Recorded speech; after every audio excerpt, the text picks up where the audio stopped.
Assalamualaikum warahmatullahi wabarakatuh. Bismillahirrahmanirrahim. Rabbi zidni ilma warzuqni fahma waj'alni min ibadikas sholihin. Anak-anakku kelas 5 yang sangat saya cintai, hari ini kita akan belajar tentang mata pelajaran tarikh ya. Mata pelajaran tarikh.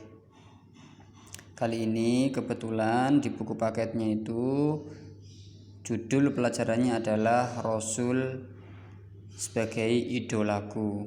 Di sini pada babnya dijelaskan tentang Nabi dan Rasul yang mempunyai gelar ulul azmi. Baik anak-anak, sebelum kita mulai belajar, kita awali dengan membaca basmalah terlebih dahulu. Bismillahirrahmanirrahim. Anak-anak, Allah Subhanahu wa Ta'ala pertama kali mengutus Rasul itu adalah kepada Nabi Nuh alaihi salam. Karena pada saat itu sudah ada umatnya, sudah ada manusianya, dan juga pada saat itu telah terjadi orang-orang sudah lupa untuk menyembah Allah. Maka Allah mengutus seorang nabi, seorang rasul yang bernama Nuh alaihi salam. Baik anak-anak, berkaitan dengan gelar. Jadi Nabi Nuh ini oleh Allah diberi gelar ulul azmi. Bisa dilihat di bukunya, ya kan? Ulul itu artinya mempunyai atau memiliki. Sementara azmi artinya teguh dan tekad.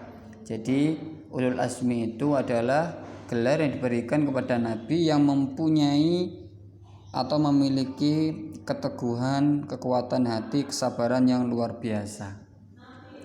Ada 5 nabi yang mendapat gelar ulul azmi.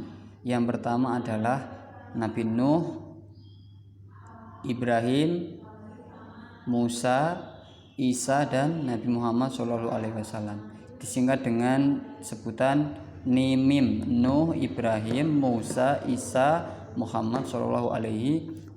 Jadi ada 5 nabi yang mendapat gelar ulul azmi. Oke ya.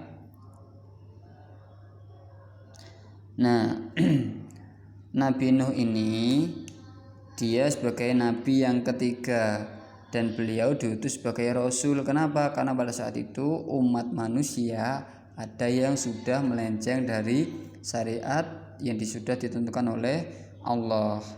Nabi Nuh ini berdakwah sangat lama, beratus-ratus tahun lamanya.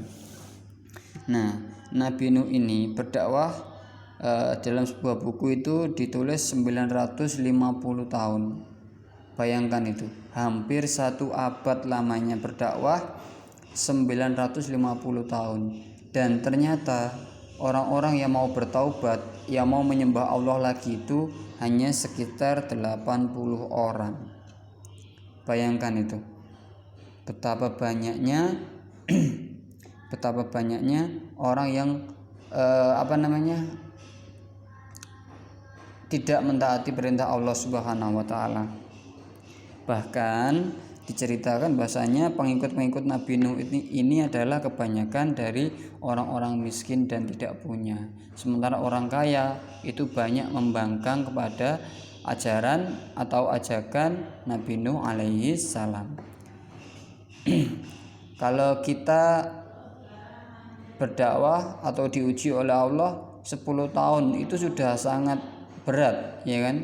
Kalau kita diuji dengan kecelakaan saja sudah berat, apalagi Nabi Nuh diuji selama 950 tahun. Beliau diolok-olok sama kaumnya, beliau tidak didengarkan sama kaumnya, beliau dilawan.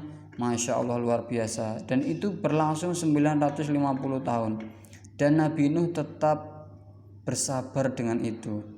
Yang penting Nabi Nuh bisa mengajak orang lain untuk kembali kepada Allah. Kuncinya apa supaya orang itu kuat? Kuncinya apa supaya manusia itu tidak gampang menyerah? Kuncinya adalah sabar. Makanya ada sebuah tulisan yang mengatakan dengan kesabaran itu kita mampu menguras menguras air laut atau air samudra menjadi kering, atau meratakan gunung menjadi seperti dataran yang hamparan luas. Jadi seperti itu. Dengan sabar itu kita mampu melewati semua masalah. Dengan sabar itu kita mampu menghadapi cobaan yang berat. Dengan sabar itu kita mampu mencapai kesuksesan. Nabi Nuh 950 tahun berdakwah dengan penuh kesabaran. Apa hikmahnya kepada kita? Kita tiba-tiba saja pada bulan 3 COVID-19 ini datang menyerang Indonesia, menyerang kita sehingga kita nggak bisa sekolah sampai bulan Desember. Akhirnya sampai sekarang, bahkan Januari 2021. Bagaimana sikap kita menghadapi ini? Kita contoh sikap Nabi Nuh, yaitu dengan penuh kesabaran. Dengan sabar kita akan bisa melawan segala masalah, melewati segala ujian, dan dapat mengambil hikmah.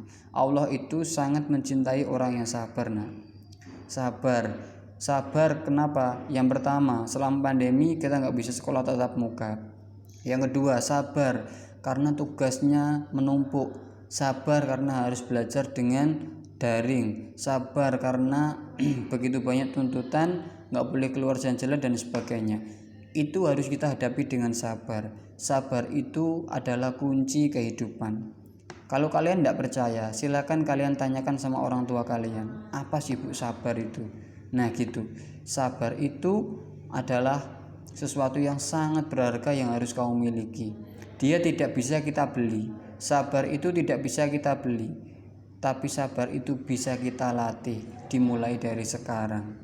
Orang sabar itu perlu latihan.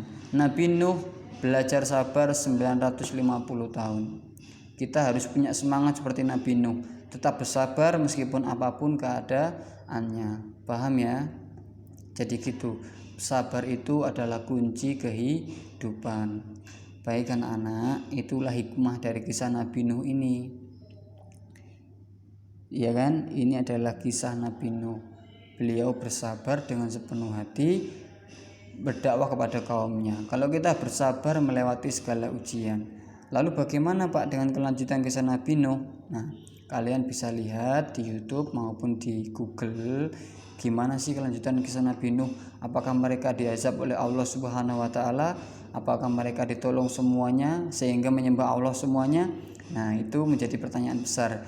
Saya tugaskan kalian mencari tahu gimana kisah Nabi Nuh selanjutnya dengan cara melihat YouTube maupun melihat Google. Baik anak-anak, itu saja yang bisa saya sampaikan. Tetap belajar di rumah. Ingat, sabar itu kunci kehidupan. Orang ketika kehilangan kesabaran, sebenarnya dia sudah kehilangan masa depan. Orang yang kehilangan kesabaran berarti dia telah lari dari Allah Subhanahu wa taala. Cukup sekian dari saya, semoga ilmu ini bermanfaat. Assalamualaikum warahmatullahi wabarakatuh.